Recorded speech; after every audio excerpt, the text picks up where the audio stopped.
দেশের ভাবমূর্তি তো আন্তর্জাতিকভাবে নষ্টই হচ্ছে। এই ভাবমূর্তি ফিরে পেতে হলে আমাদের কি করতে হবে, সেই জায়গাটায় আমাদেরকে সকলকে কাজ করতে হবে।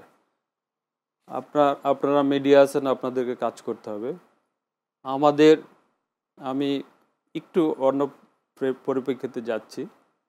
আমাদের দীর্ঘ 17 বছর এদেশে কোনো ভোট হয়নি। যা হয়েছে রাতের ভোট হয়েছে, রাতের অন্ধকারে ভোট হয়েছে। এদেশে ভোট কেন্দ্রে আমরা কুকুর দেখতে পেয়েছি, মানুষের সংখ্যা আমরা দেখতে পাইনি।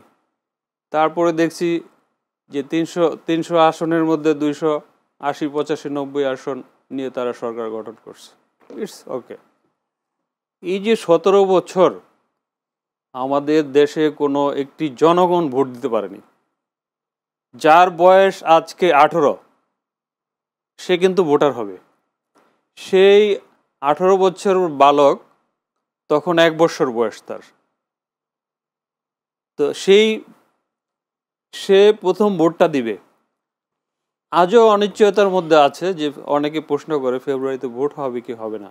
হ্যাঁ, আমরা ধরে নিচ্ছি, আমরা যেহেতু রাজনীতি করি, আমরা ধরে নিচ্ছি রাজনীতি যারা আমাদের প্রধান উপদেষ্টা বারবার আশ্বস্ত করেছেন যে ফেব্রুয়ারিতে ইলেকশন হবে। আলহামদুলিল্লাহ, যতদিন পর্যন্ত নির্বাচন না হবে, সুষ্ঠু একটি নির্বাচন না হবে এই বাংলার মাটিতে, ততদিন এই সরকারের ব্যর্থতা বলেন, যেটাই বলেন, গণতন্ত্র এমন একটা জিনিস, গণতন্ত্র ফিরে না আসলে এই যে আজকে যেখানে যে অপকর্ম হচ্ছে, কেউ নাজেহাল হচ্ছে, কেউ অপমানিত হচ্ছে, সেই জায়গাটা থেকে গণতন্ত্র পুনরুদ্ধার না হওয়া পর্যন্ত, আগামী জাতীয় নির্বাচন না হওয়া পর্যন্ত, সরকার গঠন না করা পর্যন্ত, আমাদের জননেতা তারেক রহমান সাহেব একটা কথা বলেছেন যে যার ভোট সেই দিবে, যাকে খুশি তাকে দিবে।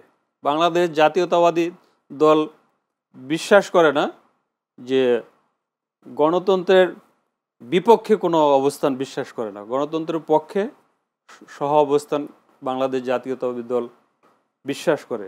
তো সেই জায়গাটায় ইলেকশনটা আমরা তো দীর্ঘদিন চাচ্ছি, আজকে দেখেন অনেক দিন পেরিয়ে গেল। যদি নির্বাচনটা হয়ে যেত এই দেশে, আমার মনে হয় এই ঘটনাগুলো ঘটতো না। নাম্বার 2, আপনি যে প্রশ্নটা করেছেন যে রেমিটেন্স যোদ্ধারা, এখানে তারা রেমিটেন্স পাঠাবে, গার্মেন্টস ব্যবসায়ীরা এক্সপোর্ট করবে, সেখানে কোনো ক্ষয়ক্ষতি হবে কিনা দেশের? হ্যাঁ, নিঃসন্দেহে ক্ষয়ক্ষতি হবে। আপনি বিদেশে অবস্থান করেন, আপনি আমেরিকাতে কষ্ট করেন, আপনি অন্য দেশে এত কষ্ট করেন, আপনার ফ্যামিলি ফেলে আপনি ওখানে গাধার মতো আপনি খাটেন, আপনি বাংলাদেশে রেমিটেন্স পাঠাবেন, আর বাংলাদেশের লোকজন বিদেশে গিয়ে অপমান অপদস্থ হবে, তাও রাষ্ট্রের প্রধান এবং রাষ্ট্রের বিভিন্ন দলের নির্বাহী কর্মকর্তাগণ। তো সেখানে তো আপনার কিছুটা ক্ষয়ক্ষতি হবেই। আর যেটা বললেন আপনি গার্মেন্টস সেক্টরের কথা, এই গার্মেন্টস সেক্টরটা, এটার স্থপতি শহীদ রাষ্ট্রপতি জিয়াউর রহমান। তিনি বলেছিলেন, বিদেশিরা যখন সাহায্য করতে এগিয়ে এসেছিল, তখন তিনি বলেছিলেন যে আমাদেরকে দুইটা কাজ আপনারা করে দেন, আমাদেরকে সাহায্যের দরকার নেই। সেটা আপনারও মনে আছে। একটা কাজ হচ্ছে আমাদের অনেক শ্রমিক আছে, আপনারা শ্রমের ব্যবস্থা করে দেন। নাম্বার 2, যে আমাদের দেশে খুব স্বল্প মূল্যে গার্মেন্টস শ্রমিকরা আছে, এখানে গার্মেন্টস শিল্প গড়ব আমরা, এখানে আপনারা আপনাদের পোশাক আমাদের দেশ থেকে বানিয়ে নেন। তো সেই জায়গাটাতে এখন কিন্তু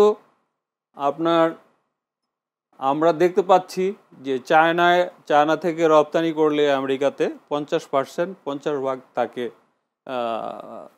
শুল্ক পরিশোধ করতে হবে। বাংলাদেশে সেই শুল্কের পরিমাণ অর্ধেক।